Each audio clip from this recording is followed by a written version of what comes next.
beza teyabaleka tayo yatuma omununuzi Katonda nga yayinga okwagala ensi omwana omwati gwe yalina n'amuwaayo ku lwaffe atulokole Katonda nga yayinga okwagala ensi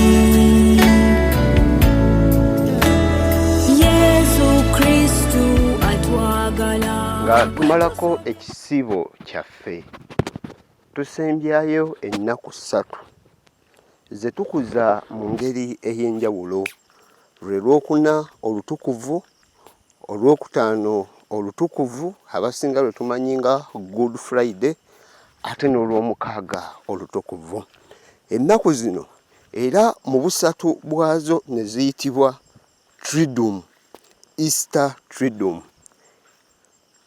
Ennaku zino nga tuzeetegereza bulungi mu bulamu bwaffe ng'Abakristo, zino z'ennaku ze tuyinza okugamba nti obukristo bwaffe kwe bwetooloolera. Tuyinza okugamba nti bwe luba luggi, zino ze ppata z'obukristo bwaffe, era bwe tuzikuza obulungi tujja kubanga oluggi oluteereddwa mu mwango nga lutambula bulungi. Bwe tuzissaamu ekitiibwa ekigwanidde tujja kugamba nti tubeeranga minzaani, ku sayidi emu nga kuliko ejjinja, ku sayidi endala nga kuliko ekipimibwa. Naye ennaku zino ne zibeera makkati ga minzaani okutuwa omutendera omutuufu kwe tuyina okugerera ekipimo kyonna. Ennaku zino ezimanyiddwa nga Easter TRIDUUM bwe tutyo. Keleziya netuyamba okuzeetegekera tuzikuze nga emitima gyaffe gyetegese bulungi, ng'obulamu bwaffe butuukiridde ddala nga obw'Abakristo, nga tutandika n'ekisiibo. Era bangi tubadde tusiiba.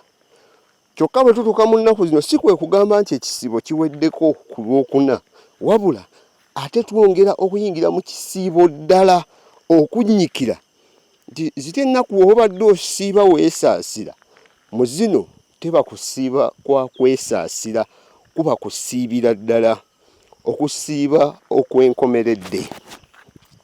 Era bwe kityo n'okwenenya ebibi byaffe. Mu nnaku ziri tubadde tuyitibwa nti Omukama atuyita twenenye ebibi byaffe. Tugenda otuuka mu nnaku zino nga tetulina kibi. Kyokka mu nnaku zino tuddamu okujjukizibwa okwenenya ebibi byaffe si kya kyeyagalire, naye buli Mukristo wandigenza okukuza ennaku zino nga mazima ddala weenenyezza. Tunaajaguza tutya Omukama azuukidde ng'ate tuli mu kibi? Tunaajaguza tutya nti oyo ye Katonda waffe omutukuvu eyawangula n'olumbe, nga ffe tulemye omuwa obulamu bwaffe atuwangule tuve mu kizikiza tutuuke mu bulamu obwannamaddala. Nga tutandika n'olunaku Olwokuna olutukuvu, lwe lunaku olwaleero. Okwegayirira kulimu ebintu bingi, naye mu bufunze bino bye tugenda okukuza, era buli Mukristo tewandisubiddwa kubeera mu kwegayirira. Okusooka, abasinga kye tusinga okujjukira mu kwegayirira okwaleero, okunaaza ebigere.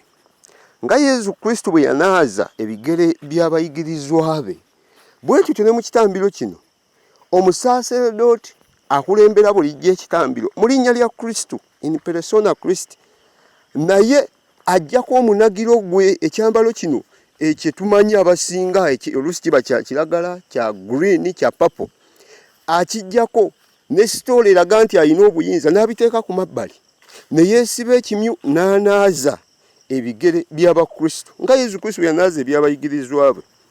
Mu byo Yesu Kristo yali atulaga nti ye omuyigiriza, ye akulira bano eyanditudde mu ntebe n'abagamba bamunaaze ebigere, ye yakka wansi, ye n'abanaaza ebigere, nga ke kabonero ak'obwetowaze, nga Yesu agezaako okukkaatiriza sajja kuweerezebwa wabula okuweereza n'atuyita ffenna abagabana ku kitiibwa ekyokubeera abakristo naffe bwe tutyo tubeere abaweereza abatalindiridde kuweerezebwa.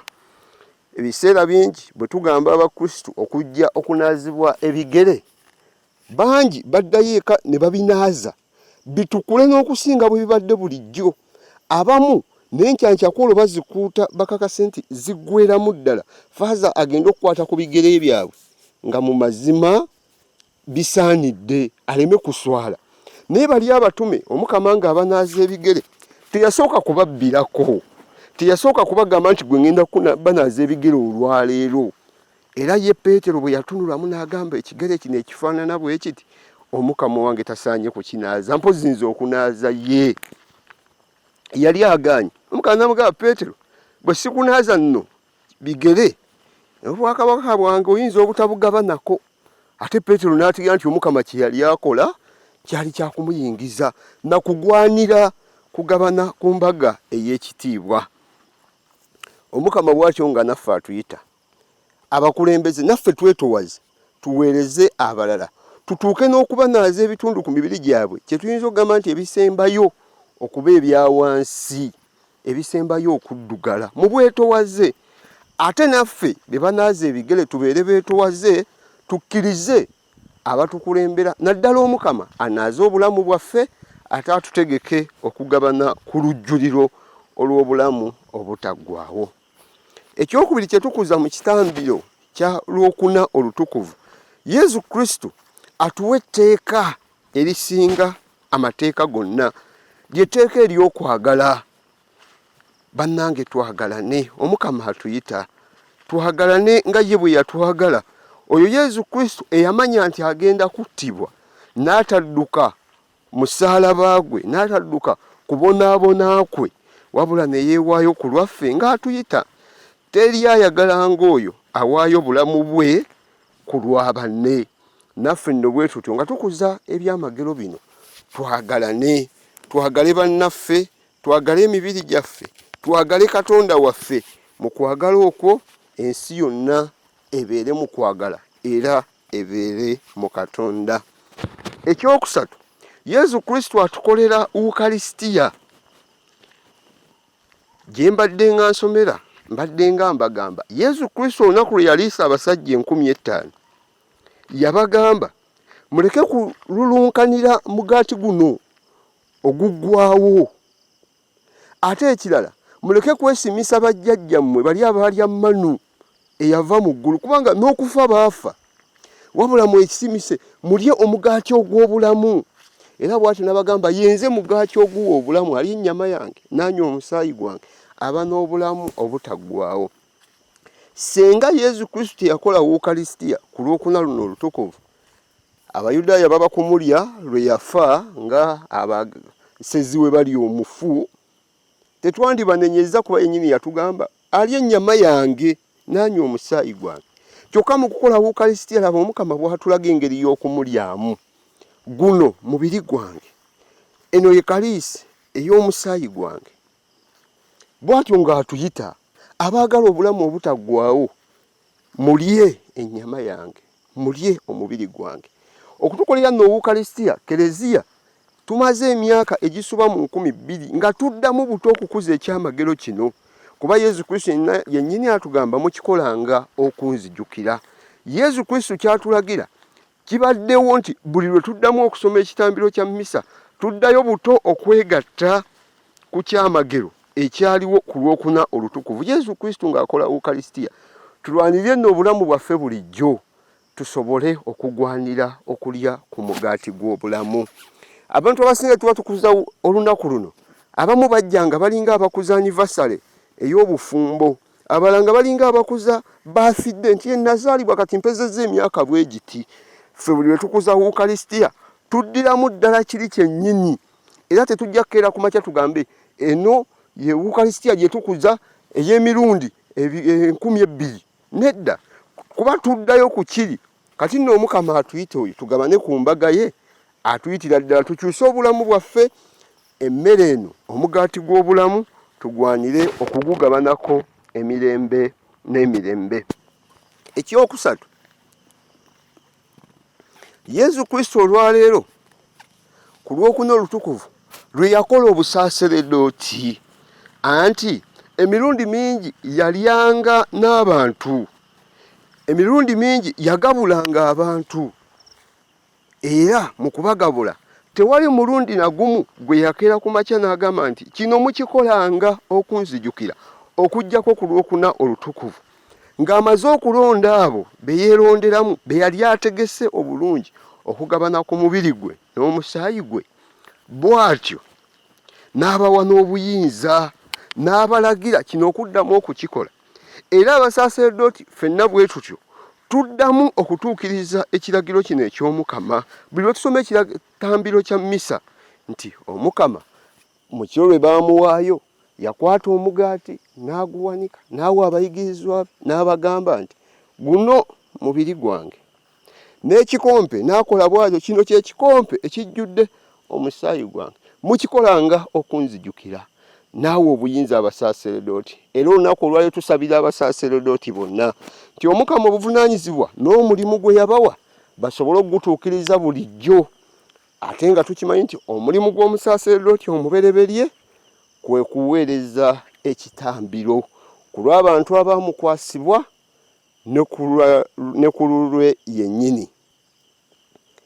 Nga tukuza nno olunaku olwokuna, okwegayirira kw'olunaku olwokuna tekugenda kuggwa nga mmisa eza bulijjo, kubanga mu nnaku zino essatu, olwokuna, olwokutaano n'olwomukaaga, tulina ekitambiro kimu kye tutandise ku lwokuna paka ku lwomukaaga. Era bwe tutyo nga tumaze okusomera awamu mu kitambiro kino, Father tagenda kuwa mukisa, wabula ate tugenda kutambula ositiya entukuze zijjibwe ku alutaali, alutaali ebikkulwe, ate tutandike okwetegeka nti mu kiro Omukama lwe baamuweerayo twali tusaasaanye nga buli kimu kiweddewo, ne Kereziya ne tuteeka mu mbeera eyo. Wukalisitiya tugijjawo ne tugitwala mu kafo akeesiifu, mu kazikiza akatonotono nga Yesu Kristo we yali mu Getesemaani. Naffe bwe tutyo twegayirira. Omuntu omu yambuuza, naye Father, kati okwegayirira kuwedde, tugenda bba tukola ki mu obwo obudde bwonna? Okuva okwegayirira we kuggwera paka mukaaga ogw'ekiro mbu tusinza saakalamenti bitegeeza ki? Nga Yesu Kristo bwe yafukamira e Getesemaani n'asaba nti ayi Mukama, singa kisoboka ekikompe kino kyandinzigiddwako, wabula si nga nze bwe njagala, wabula nga ggwe bw'oyagala. Kano ke kadde naffe tuddemu tufukamye tugambe Mukama, ayi Mukama, ntegese kino, njagala kukola kino, njagala kukola kino, naye ayi Mukama bikolebwe nga sinze bwe njagala, wabula nga ggwe bw'oyagala. Nga tweteeka mu mikono gy'Omukama atuyambe. Ye agenda okuttibwa, yeewaayo n'afukamira eri kitaawe n'amusaba. Naffe bwe tutyo abeewaayo okumugoberera, tujja mu Getesemaani naffe ne tumwegayirira atuyambe obulamu bwaffe nga butambula omwaka guno gwonna okutuuka lwe tunaakuza Pasika ejja, obulamu bwaffe butambule nga si ffe bwe twagala, wabula ng'Omukama bw'ayagala. Nga tuvudde ne Getesemaani, bwe tutyo tukuza olwokutaano olutukuvu. Ku lwokutaano olumanyiddwa nga Good Friday, Kereziya tugitandika nga ebifaananyi byonna bibikkeko, omusaalaba tegiriimu, nga tuyinza okugamba nga kyangaala. Kereziya ne tuteeka mu mbeera ey'okukungubaga nti Omukama baamukutte ekiro, tetumanyi ki kigenda mu maaso, naye olwokutaano tukuvu tukimanyi lwe lunaku lwe yafiirako, lwe yakubibwa emiggo, lwe yakomererwa ku musaalaba ate n'afiirako. Okwegayirira ku lunaku olwokutaano tutandika n'ekkubo ly'omusaalaba, era buli mu Kristo tusabibwa tuddemu tutambule ne Kristo mu kkubo ly'omusaalaba, tutunulye Kristo abonaabona. Mu mitwe gyaffe kye tulina okujjukira bulijjo, ekibonyaabonya Kristo okutuukisibwa okuttibwa mu nsonyi ez'enkanidde awo, kutwagala afe ku lwaffe, ffe abandisaanidde okufa tuleme kufa, wabula ate mu ye tufune obulamu obutaggwaawo. Bwe tutyo olwokutaano olutukuvu tusabibwa noonya ewali ekkubo ly'omusalaba. Oyinza obba obadde totambuza kkubo lya musalaba mu kisiibo, naye ku luno olunaku tutambule ne Kristo, tulabe Kristo bwe yeeweerayo ddala, tutambule mu bigere bye, tugambye nti mazima ddala Omukama kye yakola kyali kyakwagala kutuufu, ate mwe mwava obulamu bwaffe, obulamu obw'okuzuukira. Okwegayirira ku lunaku olwokutaano naddala okutandika n'essaawa ey'omwenda tubeerayo n'emikolo okusinza omusaalaba. Mu mukolo guno faaza mu kutandika bw'atuuka ku alutaali yeebaka ku ttaka mu kasirise, abalala nga bafukamidde bonna bonna, abadyankoni n'abasaaseredooti mu byambalo ebimyufu nga beeyaze ku ttaka baddamu okwesingira Omukama nti ayi Mukama, nze ebyange byonna bibyo, sisobola nakwerwanako mu maaso go, neeyaze, nze nandi wuwo. Bwetyo ne tusaba Omukama oyo eyeewaayo ku lwaffe, naffe atuyambe tweweeyo bulijjo, tumuweereze bulijjo, ate tubeere abaweereza abeesigwa. Ffe abasaaseredooti abagabana ku busaaseredooti bwa Kristo, bwe tutyo tugabane ne ku kubonaabona kwe. Nga tukuza olwokutaano olutukuvu, amasomo gaffe gasimba nnyo ku byaliwo. Yesu Kristo akwatibwa, Yesu Kristo attibwa. Ku lwaki? Nga bw'obeera n'ekintu eky'amaanyi. Ndaba abantu bulijjo nga bakuza birthday. Omuntu ku birthday yo leero n'oyogera, n'omwaka ogujja n'oyogera, n'omwaka ogujja n'oyogera. Oluusi neebuuza, n'ebyo bye boogera bakuba akatabo buli birthday lwetuuka tubitunulemu butunuzi. Omuntu omu yaŋŋamba, Father, nedda, bw'oba n'olunaku olukulu kirungi nnyo n'oddamu n'onyumya gye nvuddewo, kirungi nnyo n'oddamu n'onyumya ku bantu abakuleetedde okubeerawo, n'oddamu n'olaga abantu nti ye maama, ono ye taata, bano be bantu b'embeera nabo, era leero onjaguza, ono yenze. Naffe bwe tutyo mu nnaku zino, naddala wiiki yonna entukuvu, tuddamu okusoma okubonaabona kwa Kristo, tuddemu tukutunuulire nti ono yeffe ng'Abakristo. Tetukiwakanya nti Omukama gwe tukkiriza, Yesu Kristo, yafa. Tetukiwakanya nti yakomererwa, ate tetukiwakanya nti yafa mu nfa eswaza. Wabula tuddamu okukkaatiriza nti oyo yafa mu nfa bw'etyo, ate mu kufa kwe ffe mwe twajja obulamu. Era bwe tutyo ne tujaguza, newankubadde tuli mu kubonaabona, okubonaabona kwa Kristo kutuleetera essuubi nti ono yabonaabona ku musaalaba ku lwaffe. Olaba yabonaabona bw'atyo n'awangula olumbe, ate ffe abamugoberera naffe bw'atyo nga tuyise mu kubonaabona okw'omu nsi muno, ajja kututuusa ku bulamu obw'omu ggulu. Naffe nga tuyise mu kufa, agenda tutuusa mu kuzuukira. Olunaku olwokutaano mu kwegayirira teriyo kutukuza, era ebirabo nga bimaze okuggwa, omusaaseredooti agenderawo butereevu ku kitaffe ali mu ggulu. Ositiya ziri ezabadde entukuze tetwaterese mu Getesimaani, Omukama ne tumuggyayo. Wano nno ffenna abasaba ku lwokutaano we tufunira ku mugaati ku mubiri gwa Kristo, nga omulwadde alya viaticum, ng'omulwadde alya entanda oba asembera Omukama ku kitanda, kubanga bwe tukuŋŋaana obulamu bwaffe buva mu Kristo, obulamu bwaffe buva mu mmere ey'obulamu. Era nga tukuŋŋanye ne ku lwokutaano luno tuddamu okusibirirwa entanda, ffe abeegayirira Omukama abakuza okubonaabona kwe, omugaati gw'obulamu gutuyambe tugabane ku bulamu bwa Kristo. Era olwokutaano luno nga okwegayirira kwonna kuwedde, tebeerayo era kuwa mukisa, era okwegayirira kuggwa bwe kutyo nga teri mukisa wadde, kubanga ennaku zaffe essatu zikyagenda mu maaso paka bwe tunaatuuka ate ku ssanyu liri erya nnamaddala ery'amazuukira. Bwe tutyo olwokutaano lwonna n'olw'omukaaga ku makya, Kereziya tuyinza okugamba kifulukwa. Omukama amaze okuttibwa, tujaguza ki? Omukama amaze okuttibwa, nnyinimu taliimu, ali magombe, ali mu kubonaabona.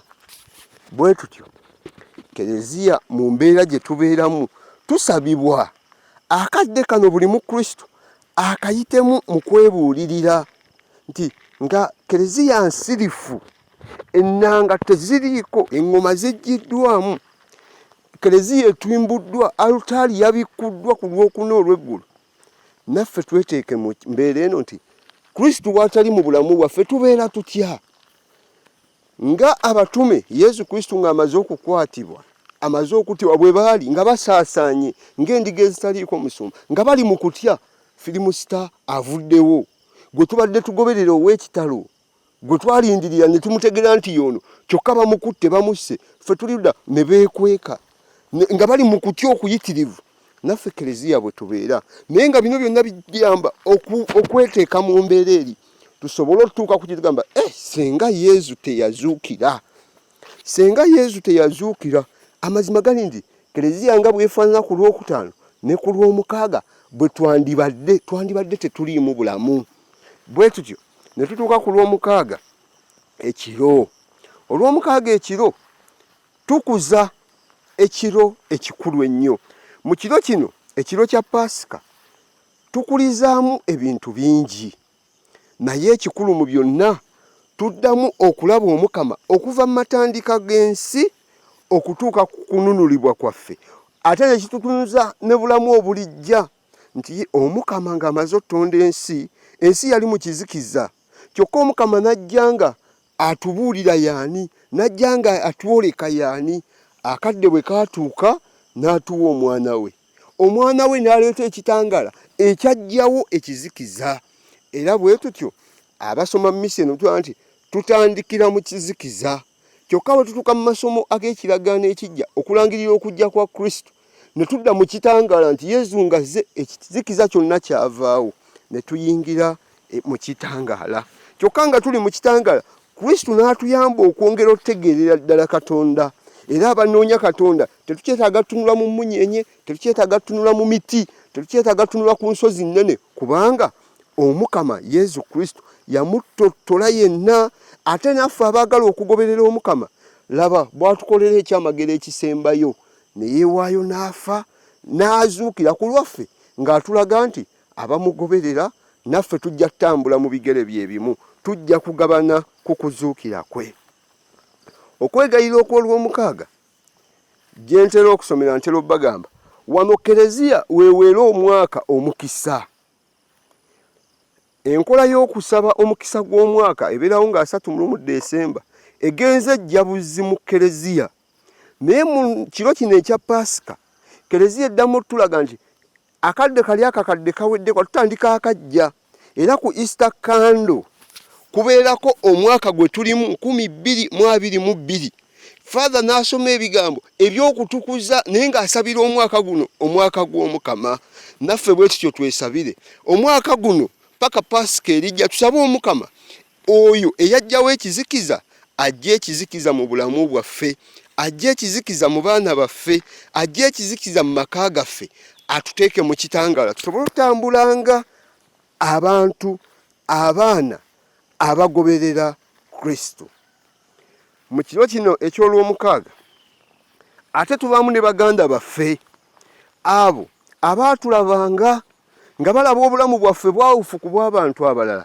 nabo ne basalawo baatule Kristo be tuyita abalonde bwe baamala okwegomba abakristo ne bagamba nedda abo mwegombye ba Kristo naye tebatuukiridde ekisiibo kyonna kitandise oba kiweddeko nga basomesebwa bayongere okutegeera Kristo obulamu bwabwe bwali tebuli mu Kristo naye nga bamaze okwewaayo nti kati tugenda kugoberera Kristo basomeseddwa mu kiro kino nabo tuddamu okubaaniriza nti bavudde mu kizikiza bayingidde mu kitangaala bwe batyo bagenda okubatizibwa abalonde baatule Kristo baatule nga bwe basenze Kristo ekitangaala kino ffe kye tuyaniriza mu Yesu Kristo azuukidde oyagyewo ekizikiza nabo bakyaniriza mu bulamu bwabwe era tugenda kujaguza nti ne baganda baffe kati bategedde Kristo naye nga Kristo gwe basenze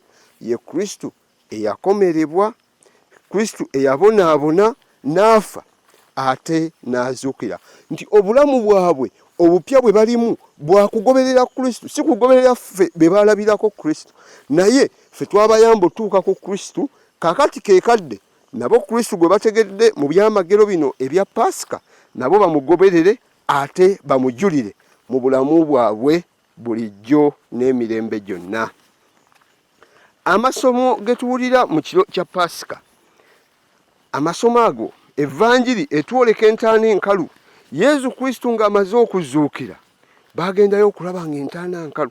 Mwe tuyinza okugamba entaana enkalu abasezi tebaamulya oba tebaamubbamu, naye amasomo ge tugenda okusigala nga tuwulira ennaku 50 gagenda kugezaako okutunnyonnyola newankubadde entaana yali nkalu, mazima yali azuukidde, ate gatunnyonnyole yavaayo mu kitiibwa. Abalala ne bamulaba nako ne bagamba yazuukidde ebyaddala. Peetero mu ssomo lye tuwulira erisooka ku lw'omukaaga luno kuva ddamu okuttotola Kristo ffe gwe tulangirira naffe gwe tulangirira okutuusa kati yoyo gwe mumanyi eyazaalibwa Maliya, yoyo gwe mumanyi yazaalibwa e Nazaaleeti, yoyo Yowaana Batisita gwe yayogerako, ye yakola eby'ekitalo, yoyo eyattibwa mmwe abakulu b'abasaaserodooti n'abawandiisi, yoyo gwe mwayo n'afa mu nfa enswaza gwe tuwogerako nti yoyo azuukidde. Ate okuzuukira kwe kutuleeta n'okugamba nti ffe ababadde beekwese tetukyasobola kwekweka nga tutya ki firimu sitaafudde. Nedda, Yesu Kristo ono azuukidde atuwa amaanyi ag'enjawulo nti kati tulangirira Kristo eyazuukira. Naffe nno bwe tutyo tetuliimu kutya nti ne bwe banaatutta ne bwe banaatubonyaabonya ne bwe banaatukola ki, olaba yawangula olumbe nga ye mwennyini yeezuukiza ng'ava mu bafu, ate ffe abamugoberera taatuzuukize. Era essanyu lye tulimu olwaleero tumaze ebbanga tetuyimba kitiibwa, tetuyimba aleluya. Leero tuddamu ne misa ng'eggwa, misa ewedde mu g'emirembe, Katonda yeebale, aleluya aleluya. Embuuza gye tugendako mu Kristo kigenda kiswaza okusanga munno oleme kumugambako nti aleluya aleluya azuukidde nga bwe yagamba aleluya. Kubanga essanyu ly'okuzuukira kwa Kristo bwe litubuna tuva gye tubadde twekwese, tuva mu kweraliikirira nti attiddwa, tuva mu kweraliikirirwa nti afudde mu buswavu, ne tufuma ne tugamba mumulabye bw'awangula ebyalema ab'amaanyi bonna mu kiragaano ekikadde, mulabye bw'awangula olumbe olutiisa n'obulamu bw'abantu bonna. Aleluya aleluya, azuukidde nga bwe yagamba aleluya.